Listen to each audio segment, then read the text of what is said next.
जय हिंद। आज हम लोग डिस्कस करेंगे हमारा प्रदेश। लेसन नंबर 15 है और हम लोग लेसन 14 पढ़ चुके थे, वो भी काफ़ी इम्पोर्टेंट था। और ईवीएस यूपी बोर्ड क्लास 4 का ये लेसन 15 हमारा प्रदेश भी बहुत ही ज़्यादा इम्पोर्टेंट है। तो अपने साथ नोट्स बनाने के लिए अपनी सामग्री लेके बैठे ताकि हमारे पास एक कंप्लीट नोट भी तैयार होता चले। और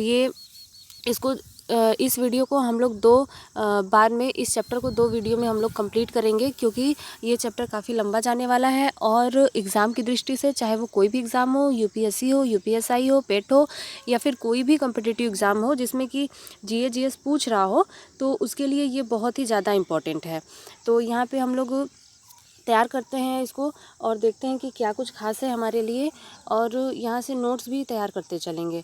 तो ये देखिए हमारा प्रदेश, यहाँ पे हमारा राज्य उत्तर प्रदेश, ये इंडिया का मैप है। इसको हम लोग अभी डिस्कस करेंगे बड़ा करके, और उसी तरीके से उत्तर प्रदेश का मैप भी हम लोग देखेंगे। और इसके बाद जो भी इम्पोर्टेंट चीज़ें होगा उसको हम लोग नोट करते हुए चलेंगे, ताकि हमारा नोट्स भी एक तरीके से अच्छे से तैयार होता चले। और यूपी स्पेशल का अगर एग्ज़ाम में पूछता है तो ये जो वीडियो है, इसका पिछला वीडियो जो था वो भी, और ये वाला वीडियो भी बहुत ही ज़्यादा इम्पोर्टेंट है। और इसके पिछले वीडियो का लिंक डिस्क्रिप्शन बॉक्स में मिल जाएगा। तो आइए हम लोग मैप डिस्कस कर लेते हैं। तो ये देखिए, ये है अपने इंडिया का मैप, और इसमें अब हम लोग देखेंगे कि क्या कुछ खास है हमारे जानने के लिए। तो इसको पहले हम लोग थोड़ा सा और जूम कर लेते हैं। फिर उसके बाद देखिए, अगर हम बात करें कि कितने केंद्र शासित और कितने राज्य हैं, तो यहाँ पे हम लोग देख सकते हैं कि जो गोला सर्कल बना हुआ है वो केंद्र शासित का है, और इसकी संख्या 28 है। सॉरी, इसकी संख्या 8 है। केंद्र शासित की संख्या 8 है। ये पूरा गोला भरा हुआ है। दादरा और नगर हवेली और दमन और दीव को अभी हाल ही में एक करके दमन उसकी राजधानी बनाई गई है, इसलिए इनकी संख्या 8 हो गई है। और अगर हम राज्यों की बात करें तो पूरे राज्य कितने हैं? 28 है, जैसा कि आप लोग यहाँ पे देख सकते हैं, नंबरिंग किया हुआ है। और हरियाणा जो है 28 पे है, और इधर अरुणाचल प्रदेश 21 से स्टार्ट है। तो यहाँ पे आप लोग देख सकते हैं कि 28 राज्य हैं और 8 केंद्र शासित हैं। कितने का कॉम्बिनेशन बन रहा है? 28 और 8 का। 28 और 8 का यहाँ पे कॉम्बिनेशन बन रहा है। यहाँ पे 28 और 8 का है अभी फ़िलहाल में। और फिर उसके बाद अगर हम लोग देखें कि 7 सिस्टर की बात कर लें, क्योंकि ये भी काफ़ी एग्ज़ाम में पूछता है हमेशा।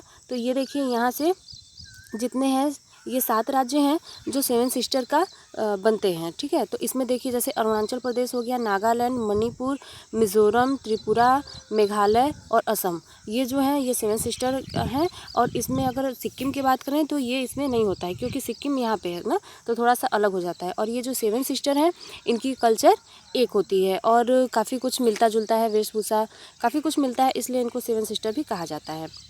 और फिर उसके बाद अगर हम लोग बात करें कि भारत और पाकिस्तान के बीच में कौन सी जल संधि है, तो इनके बीच में पाक जल संधि है, और यहाँ पे मन्नार की खाड़ी है।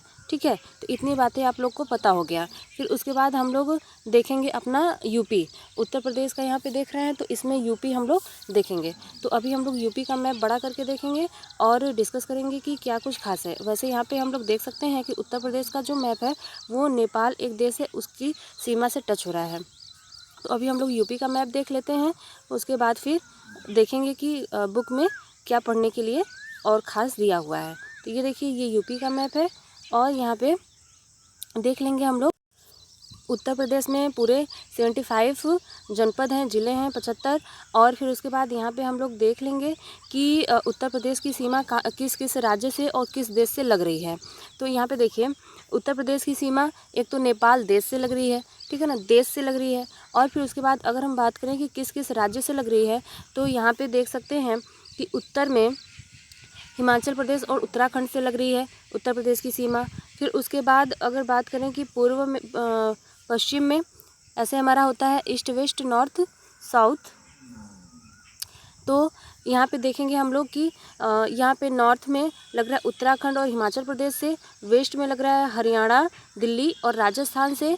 फिर उसके बाद अगर हम लोग देखें कि साउथ में किससे लग रहा है, तो साउथ में मध्य प्रदेश और छत्तीसगढ़ से लग रहा है। उसी तरीके से अगर ईस्ट में देखें तो बिहार और झारखंड से लग रहा है। ठीक है, अब इसको हम लोग थोड़ा सा जूम कर लेते हैं, और यहाँ पे देखिए, ये चीज़ें क्लियर हो रही हैं कि किस किस राज्य से और किस देश से हमारे उत्तर प्रदेश की सीमा लग रही है। और अगर हम बात करें कि सबसे अधिक सीमा किस राज्य से लगती है, तो मध्य प्रदेश से ही सबसे अधिक सीमा लगती है।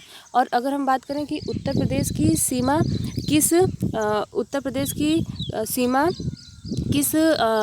मतलब उत्तर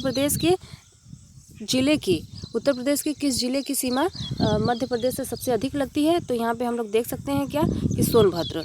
ठीक है, सोनभद्र की जो है सीमा, सोनभद्र जिला का जो सीमा है वो इसके मध्य प्रदेश से सबसे अधिक लगती है।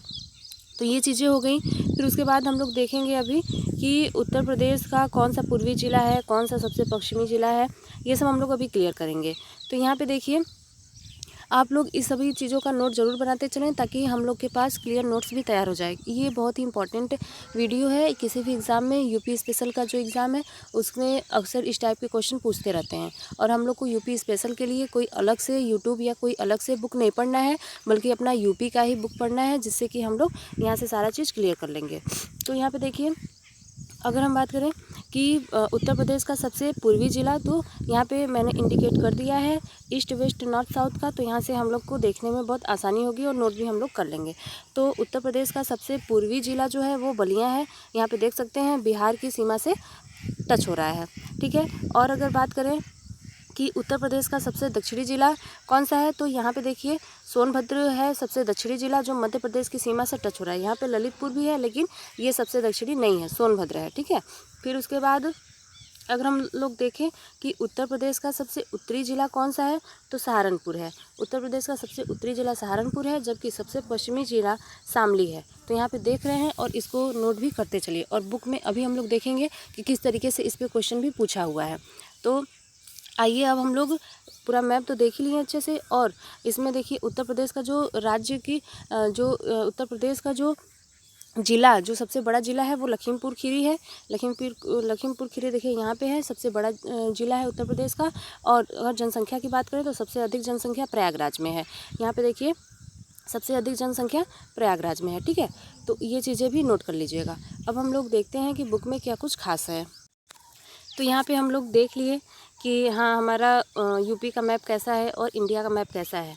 तो अभी हम लोग देखते हैं कि बुक में क्या है नोट करने के लिए। तो यहाँ पे देखिए लिखा हुआ है, अगर आपको ये पेज पूरा पढ़ना है तो आप वीडियो को रोक करके पूरा पेज पढ़ सकते हैं, लेकिन इसमें हम लोग केवल उन सब्जेक्टों को, उन टॉपिक को डिस्कस करेंगे जो हमारे लिए इम्पोर्टेंट होगा। तो देखिए यहाँ पे जो हम पॉइंट बाय पॉइंट नोट कर सकें।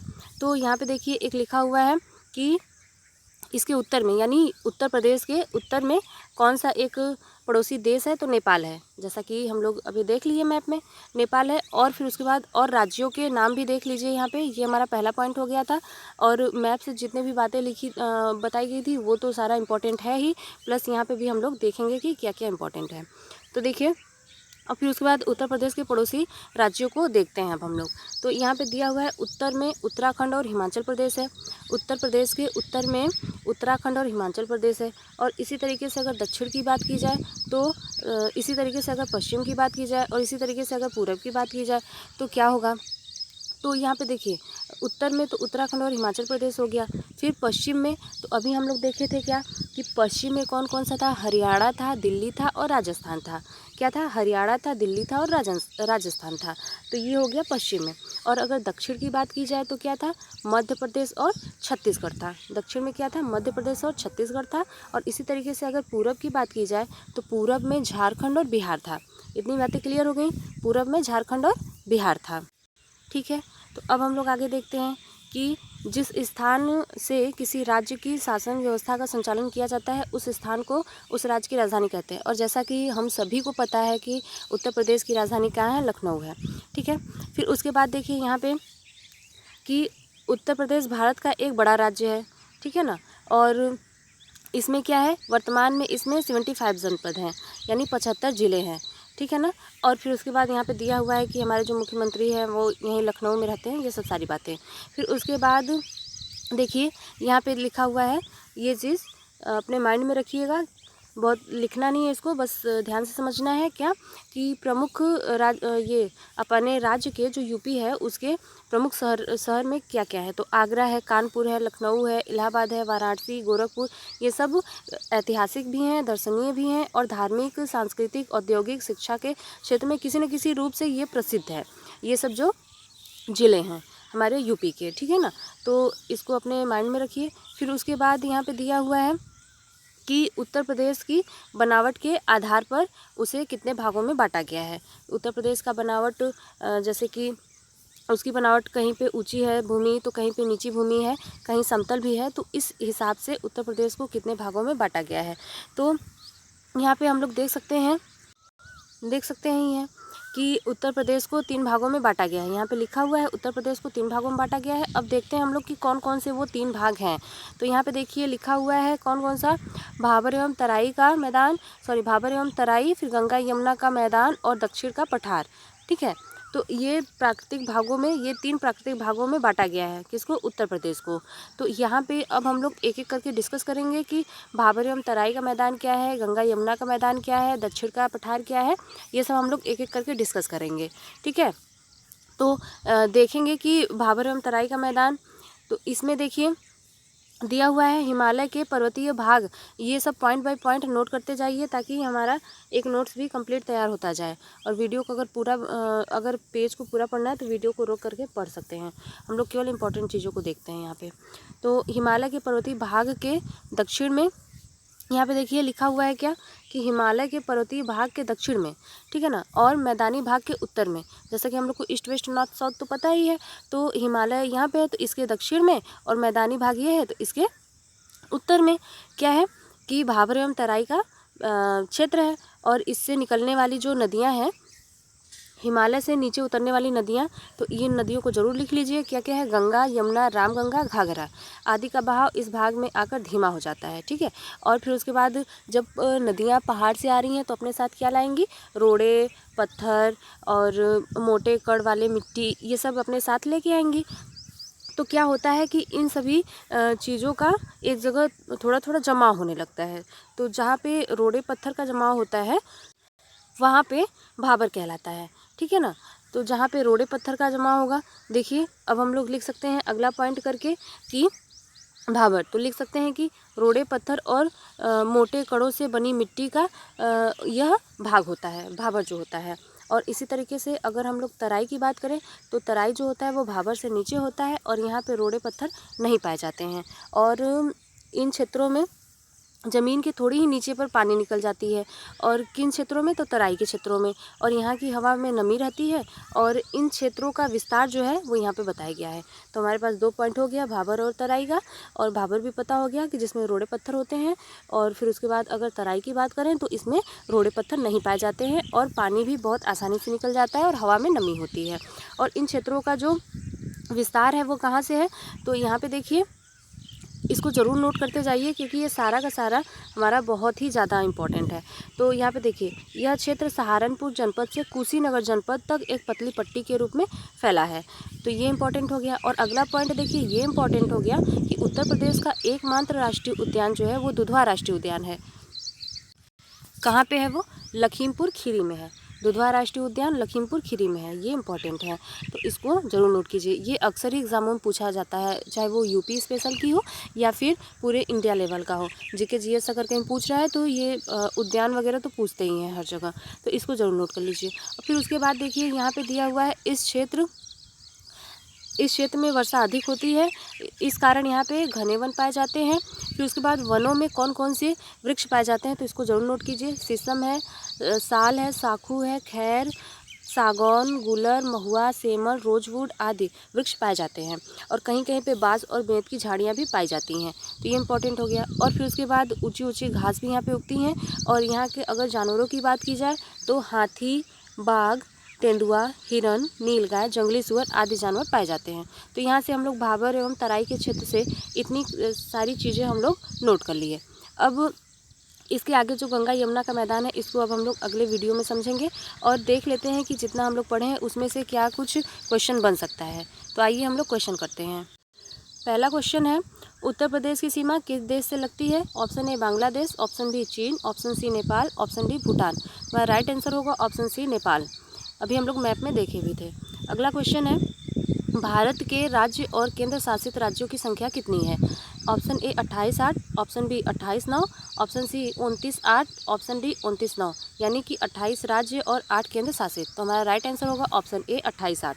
अभी हम लोग देख भी लिए थे। फिर उसके बाद अगला क्वेश्चन है, उत्तर प्रदेश का सबसे दक्षिणी जिला कौन सा है? अभी हम लोग मैप में देखे थे। तो यहाँ ऑप्शन है A Lalitpur, option B Jhansi, option C Jalaun और ऑप्शन डी है सोनभद्र। हमारा राइट आंसर होगा ऑप्शन डी सोनभद्र। ठीक है। और आप लोग को बता दूं कि लेसन जो 14 था वो भी यूपी के लिए बहुत ही ज़्यादा इंपॉर्टेंट था। तो उसका भी लिंक इसके डिस्क्रिप्शन बॉक्स में दे दिया जाएगा। और इस वीडियो को हम लोग 2 भागों में कंप्लीट करेंगे, तो आप इसका नोट्स ज़रूर बनाते चलें। और आपको ये वीडियो कैसा लगा हमें ज़रूर कमेंट करें और बताएं कि हमें कहाँ पे और सुधार करना है, कहाँ पे और अट्रैक्टिव बनाना है वीडियो को, और इसमें अभी क्या कुछ हम लोग और प्रोग्रेस कर सकते हैं। ये सब सारे सुझाव आप हमें कमेंट करके दे सकते हैं। अब हम लोग मिलेंगे अगले वीडियो में, तब तक के लिए जय हिंद।